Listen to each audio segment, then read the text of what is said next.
Түркістан қаласы әкімдігінде президенттің қазақстандықтардың әл-ауқатының өсуі, табыс пен тұрмыс сапасын арттыру атты жолдауын жүзеге асыру бойынша мәжіліс өтті. Оған қала активі мен мәслихат депутаттары, құрылымдық басқарма басшылары, зиялы қауым өкілдері мен ардагерлер қатысты. Елбасы жолдауының басты міндеті Қазақстанның әлемдік бәсекеге қабілеттілігін арттыру, экономиканың жаңа моделін құру, халықтың әл-ауқатын көтеріп, тұрмыс сапасын жақсартуда не істеу қажеттігін айқындап берді. Нақты тапсырмаларды жүктеді. Ендігі мақсат жолдауды қайталау емес, тиісті сала басшыларына нақты тапсырмалар беріп, нақты шешім қабылдау. Қаламыздың кемел келешегін бағдарлайтын, әсіресе халықаралық деңгейде киелі шаһарымыздың беделін асқақтатып көрсететін негіз екенін сезіндік.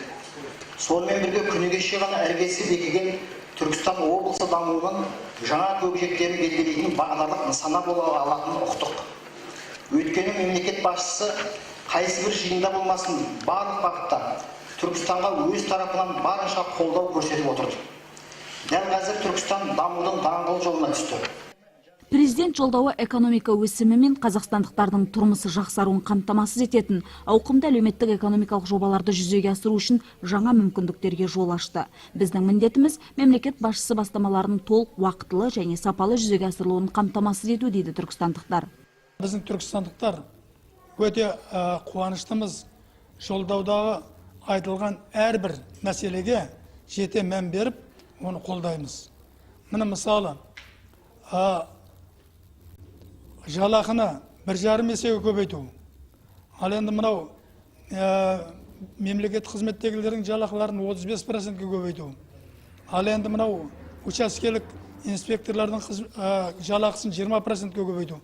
Бұл деген үлкен керемет нәрсе. Елбасы биылғы жолдауында жастарға үлкен көңіл бөліп отыр. Ұстаздардың мәртебесін арттырып, қарапайым жұмысшының жалақысын жоғарылатуды тапсырды.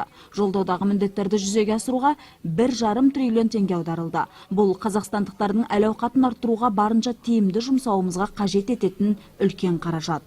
Түркістан қаласынан Перизат Биназарқызы, Нуридин Искаков, Мухан Муратұлы, Тұран Ньюс.